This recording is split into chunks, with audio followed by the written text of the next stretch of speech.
রাশিদার নাম, রাশিদার নাম।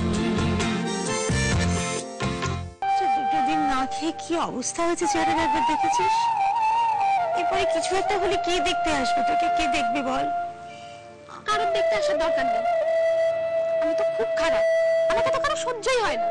তাহলে কি দরকার আছে আমাকে দেখতে আসা? কেন কষ্ট পাচ্ছিস? আমি কষ্ট পেলে তোমার কিছু এসে যায়? তোমার তো তাতে কিচ্ছু এসে যায় না। সবার সামনে তাদের সঙ্গে তালে তাল মিলিয়ে তাদের থেকে লুকিয়ে এখন আমাকে আদর করে খাওয়াতে এসেছো? দরকার নেই আমার এরকম ভালোবাসার। তুই যে এত বড় শাস্তিটা পাওয়ার যোগ্য কিনা এটা নিয়ে কারোর কোনো মাথা ব্যথা আছে? তাহলে মেয়েকে এইভাবেই ঘরের ভিতরে শিক্ষা দেওয়া হয়? আমার মেয়েটা দুদিন ধরে না খেয়ে আছে, আগে সেই খবরটা নাও। খিদে পেলে ঠিক খেয়ে নেবে, খেতে বাধ্য হবে না, আমার মেয়ে এখন থেকে আর কিচ্ছু করতে বাধ্য হবে না। জয়া, আমার মেয়ে যা করবে তার অধিকার থেকে করবে।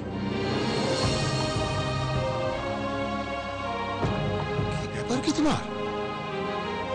আজ হঠাৎ আমার মেয়ে করে তোমার গলার জোরটা বেড়ে উঠলো? এটা আজ হঠাৎ কেন বলছে? আমার তো এই কথাগুলো অনেক আগে বলা উচিত ছিল। আমার তো অনেক আগে ওর পাশে, আমার মেয়েটার পাশে দাঁড়ানোর দরকার ছিল। ও তাই মেয়ের হয়ে কথা বলতে গিয়ে সমস্ত পরিবারের বিরুদ্ধে তোমার এই কথা, এই অভিযোগ? তুমি না এবারই বড় বউ?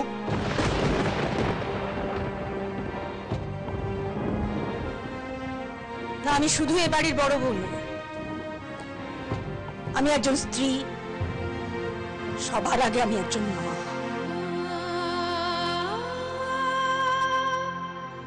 আর আমি এতদিন ধরে এই কথাটা বলতে বসেছিলাম।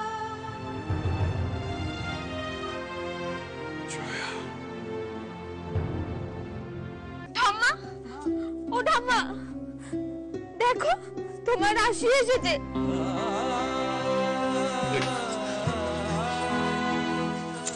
রাশি, আমার পাশে এখানটাতে এসে বসতো।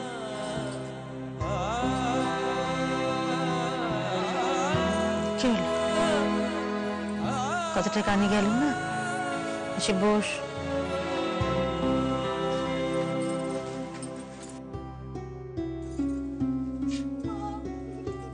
কি হয়েছে বৌদি? কি হয়েছে কি অজ্ঞান হয়ে গেছে মা? কখন হলো দাদা এসব? কেমন করে হলো দাদা? আরে আমি তো জানি না, আমি কিছুই জানি না। ওই যে যখন সে চিৎকার চেঁচামেচি হচ্ছিল না, কিন্তু খাওয়ানি দাওয়ানি, তার উপর চেঁচামেচি কানে যেতেই না মায়ের শরীরটা কিরকম অস্থির করে উঠলো। আমি বললাম কি তখন তাকে, মা আপনি চুপ করো। আচ্ছা বলছি দাদা, এইভাবে হাত পা গুটিয়ে তো আমরা বসে থাকতে পারি না, কিছু তো একটা করতে হবে। কি করা যায়? আচ্ছা ডাক্তারবাবুকে একটা ফোন ফোন করতে, আমাদের সেন ডাক্তারকে ফোন করতে। এখন ফোন করলে কি আসবে? তুই ফোনটা কর না। ফোনটা কর। সমু আর প্রমো তো কখন গেল, এখন তো আসছে না। একটা কাজ যদি ঠিক মতন করে, আর বাবা যাবে তো 2 পা যাবে। আমার মাথায় কিছু আসছে না, ভাবতে পারছি না আমি কিছু। হঠাৎ এত অসুস্থ হয়ে পড়লেন কেন? কি হয়েছিল? প্রেশার এত হাই? আসলে ডাক্তারবাবু, মা তো 2 দিন ধরে কিছু খাওয়া দাওয়া করেননি, তার জন্য। সে কি 2 দিন ধরে খাওয়া দাওয়া নেই? কেন, কোনো উপোস টুপোস ছিল নাকি?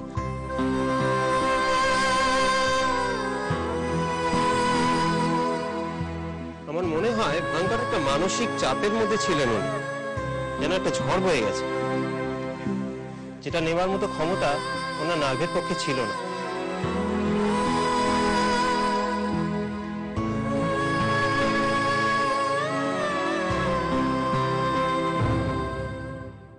রাশিদার নাম, রাশিদার নাম।